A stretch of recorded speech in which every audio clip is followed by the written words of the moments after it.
इसके लिए मैं आप सभी का दिल से तहे दिल से आभारी हूँ।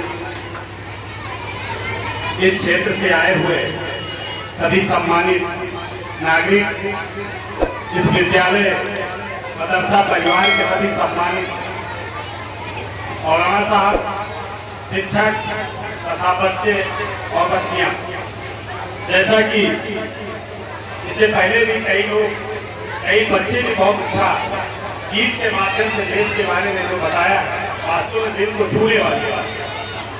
बीच बीच में हमारे मौलाना साहब भी जो है बीच बीच में जो तकरीर देते रहते, वास्तव में बहुत समझने वाली बात। ये देश आज 78वां स्वतंत्रता दिवस मना रहा है।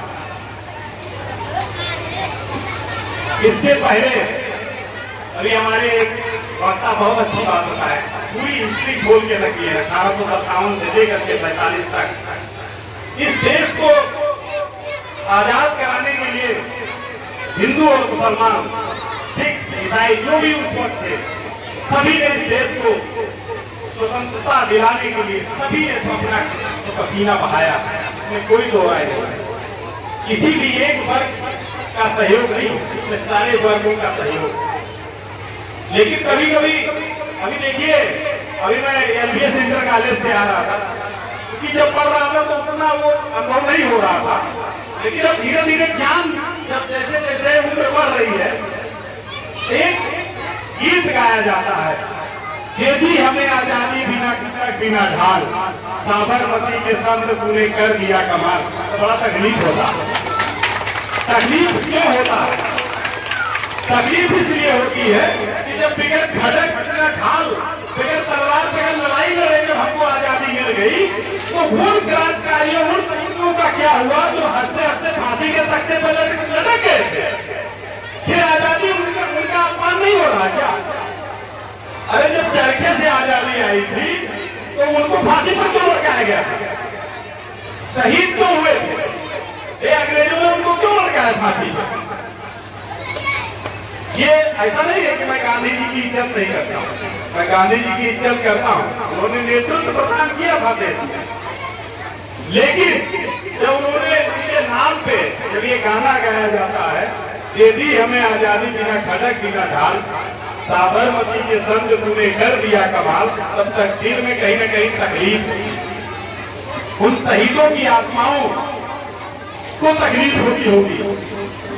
मुझे इसमें बैठे हुए सभी शिक्षक हो या बच्चे हो या अभिभावक हो, मुझे बताइए, आपके परिवार में 10 लोग हैं, ऐसा कोई संकट आ जाए कि आपके परिवार में एक व्यक्ति की कुर्बानी देनी पड़े, कोई तैयार होगा? मैं भी नहीं तैयार। मैं सोचूंगा कि कोई कुर्बानी नहीं देना चाहेगा अपने परिवार के।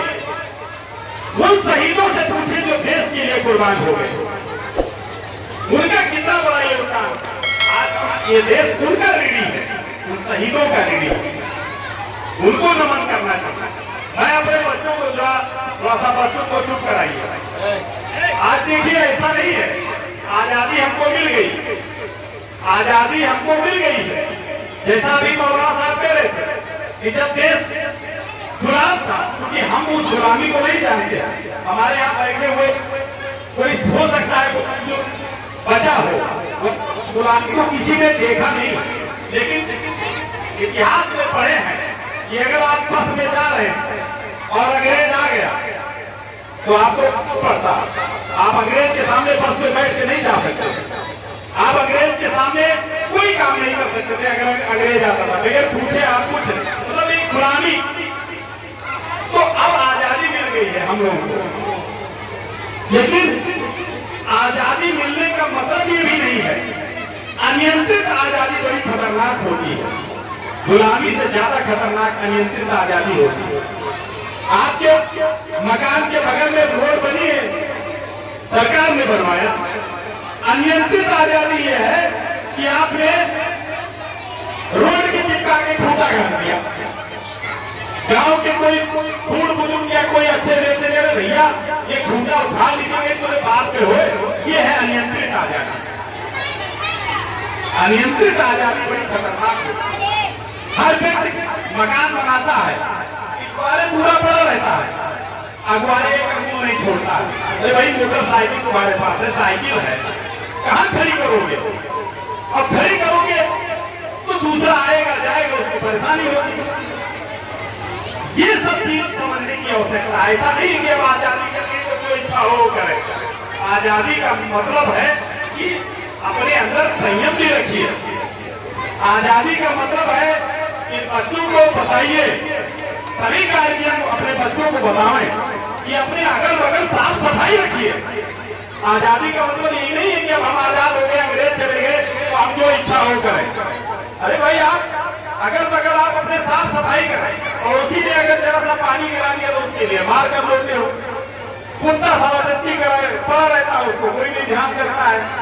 वो मैं हूँ, चाहे मेरे घर का हो, चाहे आपके परिवार का हो।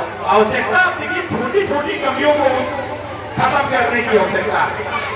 आप अपने अगल बगल देखिए, बरसात का मौसम चल रहा है, आजादी में बहुत लोग बोलेंगे। मैं आजादी से हट के बात अपने बच्चों को बताने आया हूँ। देखिए आवश्यकता है, तो बरसात चल रहा है, बरसात में तरह तरह के जल भराव अगल बगल रहते हैं, उसमें मच्छर रहते हैं, और मच्छरों की वजह से तरह तरह की बीमारियां होती हैं। मैं अपने बच्चों से कहूंगा कि आप अपने घर के अगल बगल साफ सफाई रखें। अगर आप साफ सफाई रखेंगे तो आप स्वस्थ रहेंगे, और जब स्वस्थ शरीर रहेगी, आपको कोई बीमारी नहीं होगी, तो आपका जो शिक्षा ग्रहण कर रहे हैं वो भी आप अच्छी तरीके से कर पाएंगे। आपका स्वस्थ मस्तिष्क होना बहुत आवश्यक है। देखिए हम लोग बहुत छोटे छोटे थे, बहुत पुराना मदरसा, अब आवश्यकता है इस मदरसे से इंजीनियर और डॉक्टर निकालिए। अब हाजी और काजी निकल चुके, आवश्यकता है इस मदरसे से उन ऐसे बच्चों को निकालिए जो आगे पढ़ करके देश के भविष्य में योगदान करें। डॉक्टर निकले, इंजीनियर निकले, अच्छी जगह बड़ी अच्छी नौकरियां करें। ईश्वर से प्रार्थना करेंगे कि इसमें इस पीढ़ी इन्हीं के कंधों पे, आने वाले समय इन्हीं के कंधों पे टिका। हम लोगों को जो करना था कर चुके, अब हम लोग बस की बात कर रही है, लेकिन इन बच्चों को यही बच्चों के कंधों पे आगे देश चल के इन्हीं के कंधों पे टिके। आवश्यकता इस बात की है। देखिए जब देश हम लोग आप लोग 30 साल 25 साल 30 साल पहले टाटा बिरला अंबानी का ही नाम सुनते थे, टाटा बिरला का। आज बताइए टाटा बिरला का कोई नाम लेता? क्यों? उन्होंने कहा देश के तो सबसे बड़े अमीर हम ही, लेकिन उनको पिछाड़ करके अंबानी आ गए, अडानी आ गए। इनका 20 साल 25 साल पहले कोई नाम जान रहा था? टाटा सब लोग जानते, बिरला सब लोग जानते, बच्चे बच्चे छोटे छोटे टाटा बिरला का नाम। इसलिए आवश्यकता ये नहीं है कि मदरसा पुराना है, अब आवश्यकता है कि मदरसे पे ध्यान देने की आवश्यकता है।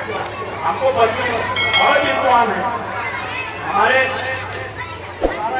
इसमें मौलाना साहब का इसमें हमारे ऊपर हमेशा बना रहता है। काफी पुराना हमारा आपका संबंध है, और आप अच्छे विद्वान भी। मैं अपने तरफ से यही आग्रह करूंगा, बच्चों को साफ सफाई पर ध्यान दीजिए, और बच्चों में आप जरूर एक डॉक्टर इंजीनियर जो बच्चा है तभी, इसी में कुछ बच्चे बड़े ब्रिलियंट हुए। इन्हीं को अगर आप पढ़ा करके एक बच्चा भी आपने अच्छा निकाल दिया तो आपकी पूरी कौम बदल जाएगी, उस परिवार की 10 पीढ़ी बदल जाएगी। और देखिए और बहुत सारी चीजें चल रही हैं। आप जब देश बंटवारा हुआ तो जिसको पाकिस्तान जाना हुआ, जो बांग्लादेश जाना हुआ, वो चले गए, लेकिन आप ये भूल के च्वाइस किए इंडिया में। आप चाहते तो पाकिस्तान चले जाते, आपको हिंदुस्तान से मोहब्बत। देखिए दोनों में बहुत सारे फिरका परस्त हैं, हिंदू में भी मुस्लिम में भी, मिल के रहेंगे। परिवार में लड़ाई झगड़ा होता रहता है, छोटी छोटी बातों पे बहुत ज्यादा नजरअंदाज करने को आवश्यकता है, मिलजुल के रहेंगे। आज पूरे देश में आप देखिए कि अगल बगल सारे देशों में बड़ी अस्थिरता आ गई। 2 देश हमारे यहाँ, चाइना अमेरिका, वर्ल्ड में ये सारे देशों को अस्थिर बना रखे हैं। हमारा दुश्मनी पाकिस्तान से नहीं, मैं बार बार कह रहा हूँ, पाकिस्तान मेरा दुश्मन नहीं, मेरा दुश्मन बड़ा चाइना बैठा है, वो डिस्टर्ब कर रहा है सबको। वो न किसी मजहब को जानता है, न किसी धर्म को, किसी को नहीं मानता।